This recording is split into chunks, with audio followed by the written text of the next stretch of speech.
Hello and welcome to Executive Encore, the podcast dedicated to empowering experienced women like you to design a life of purpose, impact, and fulfillment beyond the corporate world and into your Executive Encore phase. We believe your most powerful chapter is yet to be written, and we're here to provide inspiration and tools to help you write it. So today I'm honored to have a special guest with us, Deborah Weed. Deborah Weed is the founder of the Self-Worth Initiative and the force behind Quills Up movement and Paisley the Musical, a bold rallying cry for women to reclaim their power. So that's what we're going to be talking about today.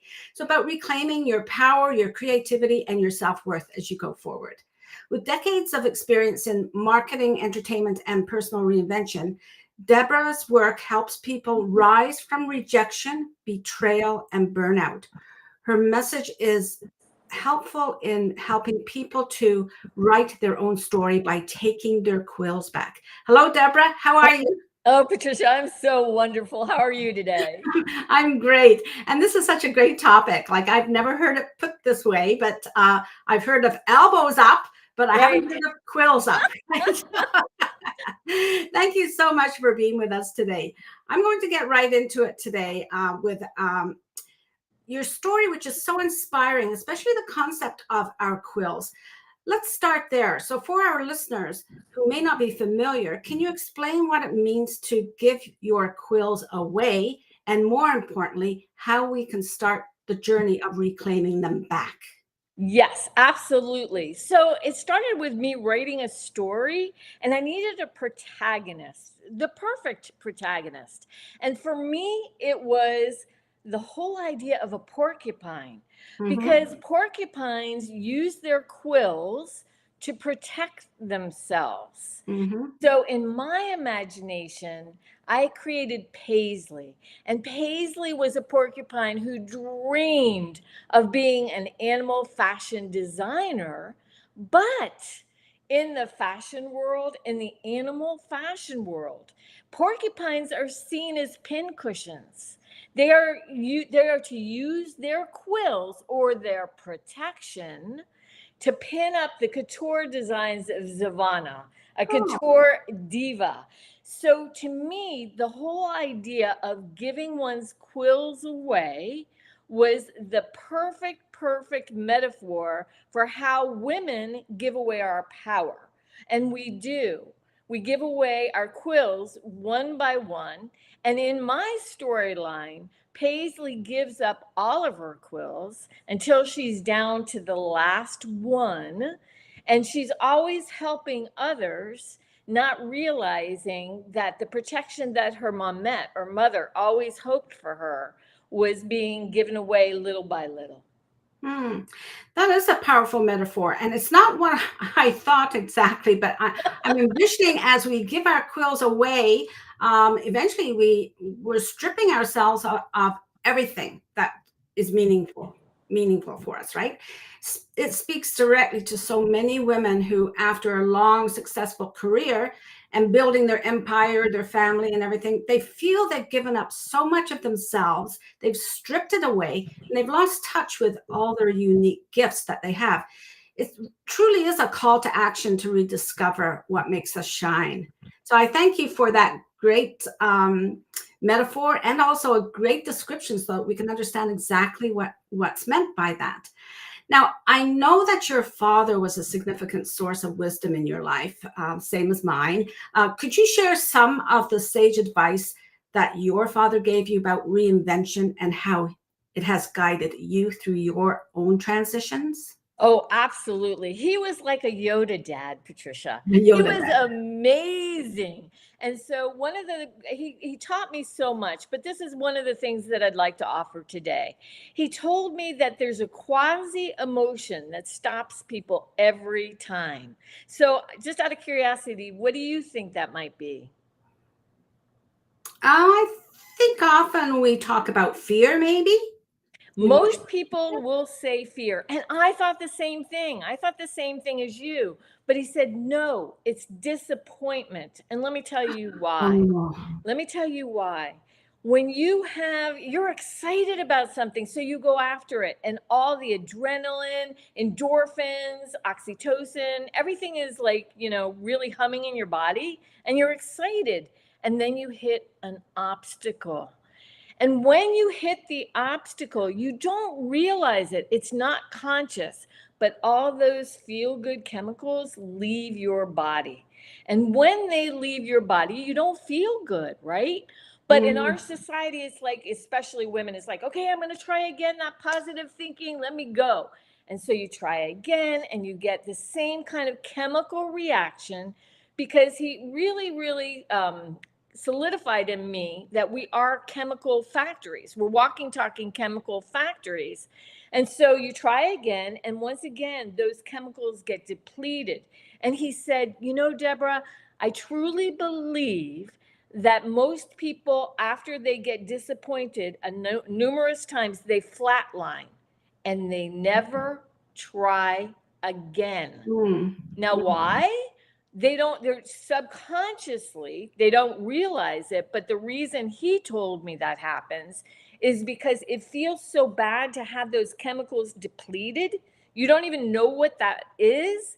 So you and I would call that failure, right? We would say, oh, no, I failed, so I can't do that. And I'm like, oh, but Dad, if this is true, if what you're saying is the truth, then how do you get beyond that? And he said, this is where fake it till you make it comes in. Because you have to override the chemical reaction and the emotions that you're having. And so that was so invaluable to me, because I don't know about you, Patricia, but I have been disappointed so many times. And yet now I realize that no matter what the chemical reaction, no matter what I'm quote unquote feeling, no matter if I feel like it's failure, it really isn't. It's just an opportunity to override what I thought I was capable of and see if I can do it. So disappointment can come from the external forces as well, right? You're trying hard, you do succeed, but if you don't get the feedback that you would anticipate, that could be great disappointment as well. And then that stops you from trying even harder, doesn't it? Tremendous disappointment happens, Yeah. and it happens every day when you think about it. You get disappointed in relationships, in business, in everything. And it hurts. It really, really hurts. It really does hurt. Yes. I had a guest on last week about disappointment around birthdays and how to make your birthday happy again, right? And it's usually because we've experienced some kind of disappointment where we're not interested in going through that pain again, are we? So, that's why many of us avoid our birthday, or we sabotage it. But yeah, that's more powerful than fear, because fear, you can overcome fear with excitement, but I don't think you can get over disappointment with excitement, because then you're afraid of being disappointed again, right? Well, that's the point. You don't, but you're not conscious of it. That's what he No. really pointed out to me. It's not something like I said, I have just come up with something that's really helping me. And it's like the difference between failure and regret. So look at this, Yeah. Patricia. Okay. Failure. Let's go with failure. Pretend that we're planting a seed in the ground and our hands are getting really dirty and we're learning things. But guess what? A surprise flower just might come up. But regret, you never plant a seed. So guess what? No surprise flowers. Okay. Hit me with that one again. In other words, with regret, you don't try. You don't try, and then at the end of your life, you're regretting, but there's no surprise. There's nothing that can come out of it. But failure, when we're so afraid of failure, we're so afraid to try, right? So we don't, and we miss half of life. Because at least for me, you have no idea how many times I've reinvented myself, how nimble I am, how ready to, be able to say, okay, I failed at that. That didn't open up for me. I got disappointed here. Pivot. There's something over there that's going to be really extraordinary for me. Yeah. Yeah, yeah. Boy, your father really left you with a gift, didn't he? Oh, that's only the beginning. That's all. We could talk about this for hours. To see that change is not an end, but it's a beginning, and to look for, I guess, the surprises, so that you can overcome disappointment, like always seeking and being aware that if disappointment is making you feel whatever other feelings come along with it, then keep on looking, because it's not fear, it's disappointment that will hold you back. So that's great. Now, this leads us to a topic that touches so many lives, and that is reinvention after grief, trauma, and significant loss. You said that you have had many moments of disappointment, many experiences of disappointment, many experiences of change, those sort of things. This can be like the loss of a career, for our listeners, or it could be the loss of a loved one, or even a version of ourselves that we once knew, right? We have a new version of ourselves every day when we look in the mirror. But if we compare it with when we were young, then we feel that loss. Your personal story is so profound regarding your resilience around trauma and grief. What have you learned about the process of rebuilding and reinventing yourself when it feels like your whole world has been turned upside down? And that's a great question. And I could go to so many things, but let me take the thing that I'm dealing with right now. My husband just passed away, and he was the love of my lifetime. We had 33 years together. And I want to point something out to everybody. I go from wailing to wonder. Mhm, Okay. mhm, Wailing to wonder, and I can contain both. I think sometimes when we are crushed, and I've been crushed by health challenges, all kinds of things that have transpired, I think that we think we're only one thing, right? I'm mhm, grieving, I'm sad, I'm happy. No, look at your day. If you look at your day, you'll say, oh, I woke up pretty happy, and then I got in the car, somebody cut me off, I was really upset. mhm. Okay, and then this happened, and then my boss told me I did a great job, but then I came home, and my husband just, he was like, I tried to cook a nice dinner and he didn't even taste anything. How many times in a day do we change exactly how we feel? Okay. Mhm, So for me, what I have learned is that resilience is like two narratives can be correct at the same time. mhm, Two emotions can be held in the same body simultaneously. And so it depends on where you lean. And curiosity and wonder, the ability to go back to something you love to do, that's the key. That's mhm, what will keep us young again. See, mhm, one of the things, like with going back to Paisley and the porcupine thing, one of the things that I learned that's so important is we don't get stuck because of fear. We get stuck because we gave away our power, okay. quill by quill. So I'm telling you, and I'm telling everybody that's listening, if we take our power back, if we understand that self worth and self esteem are two different things, they're radically different, then we Mhm, can start to contain, be able to go through both grief and wonder, wailing to mhm. wonder, and have it work for you. Is it possible for you to give an example of how you have reinvented yourself based on that concept? Oh, a million times over. Just one Yeah, I that remember just one. maybe one that connects with our audience.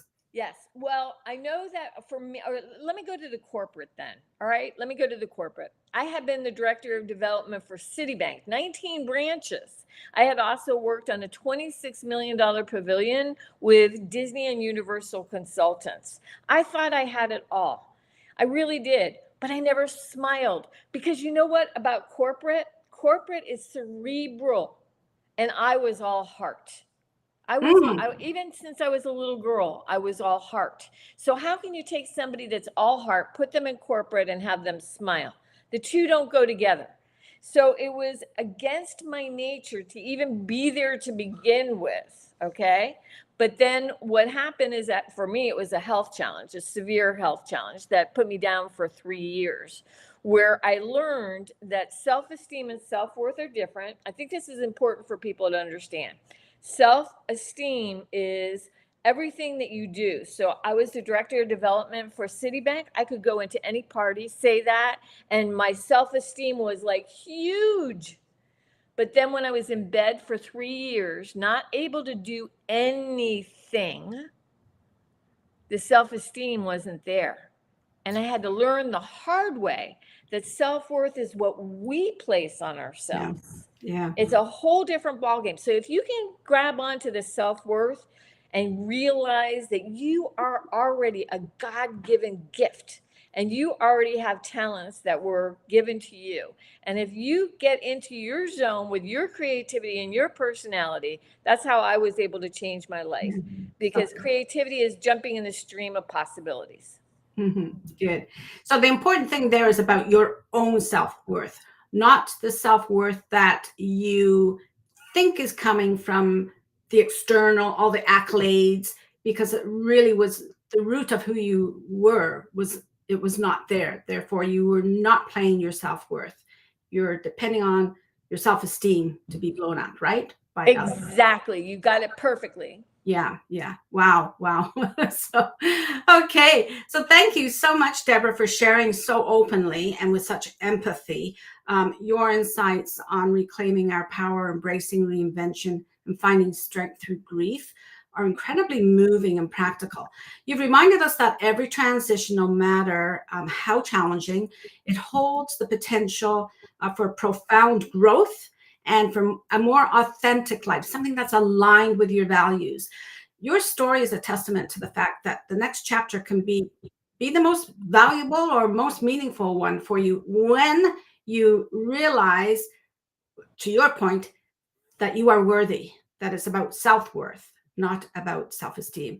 So I'd just like to recap some of the takeaways, very simple takeaways, actually, as you approach the crossroads of your Executive Encore journey. Reflect deeply on what quills you've given away and how can you reclaim them for yourself. Tap into your network of people who are trusted resources or sources of wisdom. They can be people older than you, people younger than you. Look for those people who have wisdom, such as Deborah, for sure. Tap into the experiences of loss to recover and rebuild and reinvent. There are nuggets there, or little flowers, as Deborah said. There are nuggets of wisdom in every one of those experiences. Deborah, thank you once again for your time and for your wisdom. It's been an absolute honor. There's always a question that I ask my guests, and could you share with our audience a moment, I know you've had many, but a moment of profound wisdom when you recognized that you were ready to remaster your life and work intentionally? I would say it's now. And the reason why, I would say it's now because I am literally going for Broadway on a musical that I'm creating. I'm a grandma. I'm a little bit older now. And I've had a very successful career. But you know what? Here's the thing that I need everybody, the listeners, to have as a takeaway. The last 5 years has been a slog with everything that my husband and I have gone through with health. And sometimes when we're challenged in a very big way, you know what happens? It's like a slingshot. The farther you pull it back, the farther that it can go. That's interesting. And so I have no doubt that I'm giving everything that I've got at this moment. So let me ask you this. How can our audience learn more about your self-worth initiative and the Quills Up movement and Paisley the musical? Well, right now I'm concentrating on Paisley the musical because it's all about losing one's power, the storyline, the thread, losing one's power and reclaiming it. The music is amazing. So if people go to paisleysfashionforce.com, I ask them to follow me. And maybe that one of your listeners is a singer or a dancer or has always wanted to be on Broadway. I'm keeping my eyes open for talent too. Mm-hmm. Now that is one of the links that's in the streamer below, right? Yeah, I hope so. Below. I believe so. Yeah, I believe it is there. So I will put it in the show notes as well, so no one misses it. And I hope that there are some people who maybe wanted to be dancers, singers when they were young, and now that they're leaving their other career, they say, hey, this is a great opportunity for me to even kick up my heels and see how well I can do, right? So I hope this conversation has really inspired our listeners to pick up your own quills and start writing your next verse. So listen to that. That's a different quill, right? So pick up your quill and start Same writing. quill. Same Yeah, quill. it's a quill. Same kind of quill. It's a quill. Yeah. We don't care. If this conversation resonated with you, please subscribe to the Executive Encore wherever you listen to podcasts, and also subscribe to YouTube or watch it on YouTube. Leave us a review. It helps for other women to find us so that they can join the community as well. For more resources and to join the conversation, you can also visit my website at patriciamuir.com and follow me on YouTube and on LinkedIn.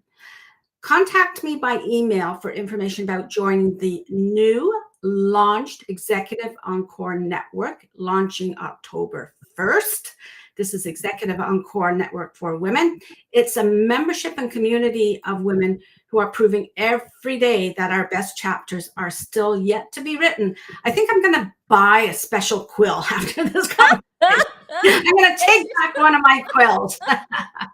And finally, subscribe to the Sunday Encore newsletter today. You will see the QR code up in the corner. You can use that, or you can go onto my website and sign up for the newsletter, because that will link you to Deborah's story that continues this week through the blog, and then the newsletter on Sunday.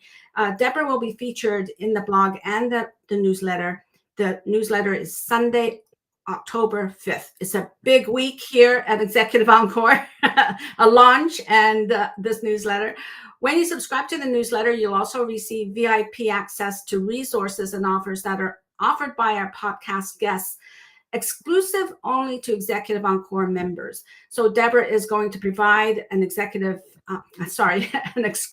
offer for Executive Encore, and it will be in the newsletter. So please don't miss that opportunity.